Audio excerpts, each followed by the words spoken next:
நம்ம ஒரு நல்ல ப்ராடக்ட் வச்சுருக்கோம். அதனால நமக்கு பிஸ்னஸ் க்ரோத்துன்றது ஈஸியா இருக்கும் அப்படின்னு யோசிச்சு, ஒரு பாயிண்ட்டுக்கு மேல பிஸ்னஸ் க்ரோ ஆகாம சேச்சுரேஷன் பாயிண்ட் ஹிட் பண்ணியிருக்கீங்களா? அப்படி இல்ல, சேச்சுரேஷன் பாயிண்ட்லாம் ஹிட் பண்ணதுக்கப்புறம், மார்க்கெட்டிங் தான் சேச்சுரேஷன் பாயிண்ட்ட தாண்டுறதுக்கான ஒரே வழி அப்படின்னு சொல்லி, மார்க்கெட்டிங்கை ட்ரை பண்ணி, நீங்க பண்ண இன்வெஸ்ட்மெண்ட்ட ரிட்டர்ன் எடுக்காம இருந்திருக்கீங்களா? இல்ல மார்க்கெட்டிங் ஸ்டார்ட் பண்ணா, எங்க அமௌண்ட் போயிடுமோ, எங்க நம்ம போட்ட காசு கூட வராதோ அப்படின்னு யோசிச்சு மார்க்கெட்டிங் ஆக்டிவிட்டீஸ பண்ணாம இருக்கீங்களா? ஸோ இது எல்லாத்துக்கும் ஒரே ரீசன், மார்க்கெட்டிங்கோட பேசிக்ஸை நீங்க தெரிஞ்சுக்கல. ஸோ மார்க்கெட்டிங்ன்றது ஒரு ப்ராடக்ட்ட தயாரிச்சவங்க நம்ம போய் ஒரு கஸ்டமர்ட்ட தெரியப்படுத்துறோம். இதுதான் மார்க்கெட்டிங். இதுதான் ஒரு அடிப்படையா மார்க்கெட்டிங்னா என்னன்றதுக்கான அர்த்தம். ஸோ மார்க்கெட்டிங்ன்றது ரொம்ப ரொம்ப சிம்பிள். பட் அத நம்ம எவ்வளோ பேசிக்க கவர் பண்ணி பண்றோமோ, ரொம்ப ரொம்ப ஈஸியா இருக்கும். ரொம்ப ரொம்ப எஃபெக்டிவா இருக்கும். ஸோ மார்க்கெட்டிங்க ரொம்ப போட்டு கன்ஃப்யூஸ் பண்ணிக்காம, ரொம்ப ரொம்ப ஈஸியா, ரொம்ப ரொம்ப எஃபெக்டிவா இந்த வீடியோல பார்க்கலாம். மார்க்கெட்டிங் ஆக்டிவிட்டீஸ் ஸ்டார்ட் பண்றதுக்கு முன்னாடி, நம்ம பிசினஸ் குரோத்துக்கு எப்படி எப்படிலாம் மார்க்கெட்டிங் யூஸ் ஆகுதுன்னு பார்க்க போறோம். நான் Sheikh. Welcome to S2 digital.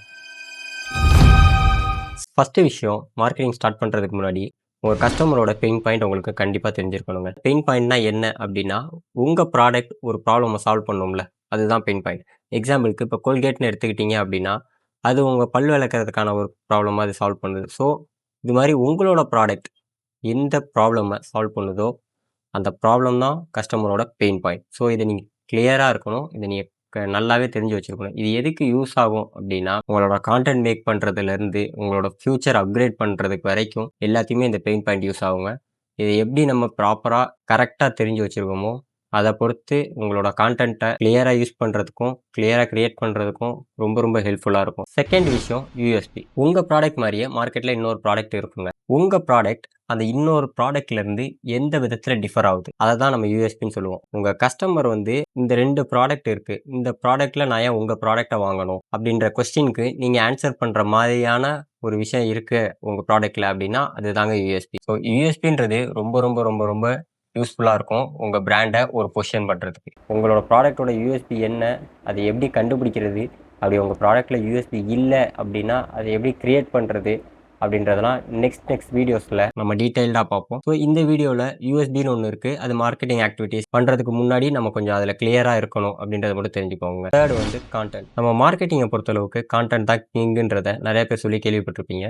அது ஏன் அப்படின்னா, உங்க கஸ்டமர்ட்ட இனிஷியலா கம்யூனிகேட் பண்ற ஒரு டூல் தான் கான்டென்ட். அந்த கான்டென்ட்ட எவ்வளோக்கு எவ்வளோ கிளியராவோ, எவ்வளோக்கு எவ்வளோ உங்க ப்ராடக்ட்டோட கிளாரிட்டியோட நீங்க பிரசன்ட் பண்றீங்களோ, அந்த அளவு உங்க பிசினஸோட குரோத்ன்றது ஒரு படி மேல போகும். ஸோ இது எப்படி பண்ணலாம் அப்படின்னா, நம்ம ஆல்ரெடி தெரிஞ்சு வச்சிருக்க 2 விஷயத்த வச்சு தாங்க நம்ம கான்டென்ட்ட பண்ண போறோம்.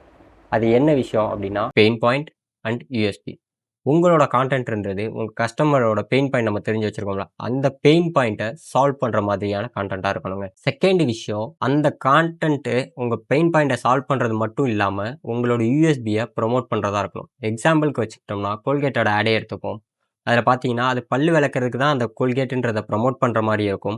அண்ட் அடிஷனலா இதில உப்பு இருக்கு, கரி இருக்கு. இத நீங்க யூஸ் பண்றனால ஜெர்ம் புரொடக்ஷன் வரும். உங்களோட கம்ஸ் எல்லாம் ஸ்ட்ராங் ஆகும். அப்படின்ற மாரி ஒரு ப்ரமோட் பண்றாங்கல்ல. அதாவது இதில கரி இருக்கு, உப்பு இருக்குன்றது தான் அவங்களோட USBயா ப்ரமோட் பண்ணணும். அந்த விஷயத்த வச்சு தான் பொசிஷன் பண்ணணும் அப்படின்னு யோசிச்சிருக்காங்கன்றப்ப, அதையும் அவங்க அந்த கான்டென்ட்ல இன்க்ளூட் பண்றாங்க.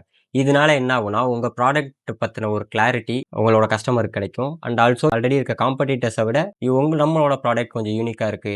அப்படின்ற மாரி ஸ்டாண்ட் அவுட் ஆகவும் சான்சஸ் இருக்கு. ஸோ இதனால உங்களோட பிராண்ட் ஒரு பொசிஷனுக்கு மட்டும் இல்லாம, உங்களோட பிசினஸோட குரோத்துன்றதும் நெக்ஸ்ட் லெவலுக்கு போகுங்க. 4த் விஷயம் லேண்டிங் பேஜ். நம்ம ஒரு ஆட் பார்க்குறோம்னு வச்சுக்கோங்க.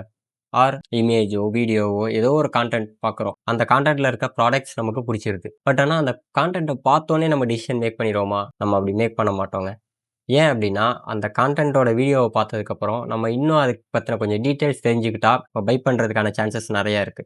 ஸோ, அந்த டீட்டெயில்ஸ நம்ம எங்க போய் பார்ப்போம்? அந்த கான்டென்ட்லேருந்து ரீடைரக்ட் ஆயி, ஒண்ணு அவங்க சோசியல் மீடியா பேஜுக்கு போய் பார்ப்போம். இல்ல அவங்க வெப்சைட் வச்சிருக்காங்களான்னு போய் பார்ப்போம். அதே மாரி தாங்க, உங்க கான்டென்ட்ட பார்த்துட்டு, அவங்க ஒரு இடத்துக்கு ரீடைரக்ட் ஆவாங்கல்ல, அது உங்க வெப்சைட்டா இருக்கலாம், ஒரு சோசியல் மீடியா பேஜா இருக்கலாம். அந்த இடம் தான் லேண்டிங் பேஜ்ன்னு நம்ம சொல்லுவோம். ஸோ, லேண்டிங் பேஜ எவ்வளோக்கு எவ்வளோ உங்க ப்ராடக்ட் ரிலேட்டடா ஆப்டிமைஸ் பண்ணி வைக்கிறீங்களோ, அந்த அளவு உங்களோட சேல்ஸ் கன்வர்ஷன்றது அதிகமா இருக்கும். உங்களோட பிசினஸ் குரோத்ன்றது அதிகமா இருக்கும்.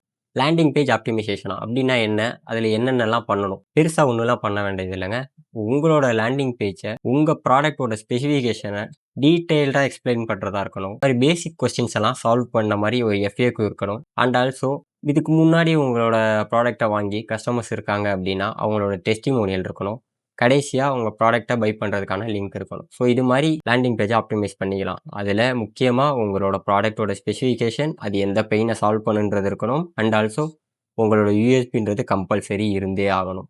ஸோ இது மாரிலாம் நீங்க வச்சு ஒரு லேண்டிங் பேஜ கிரியேட் பண்ணும்போது, உங்க கான்டென்ட் ஒரு 100 பேர அனுப்புது அப்டின்னா, அந்த 100 பேர்ல ஒரு 70% ஆஃப் த பீப்பிள் இந்த மாரியான டீட்டெயில்ஸ் கரெக்ட்டா இருந்துச்சு அப்டின்னா, அவங்க கன்வெர்ட் ஆகுறதுக்கான சான்சஸ் நெறையா இருக்கு. ஏன் அப்டின்னா, உங்க கான்டென்ட்ட பார்த்துட்டாங்க. உங்க ப்ராடக்ட் புடிச்சிருச்சு.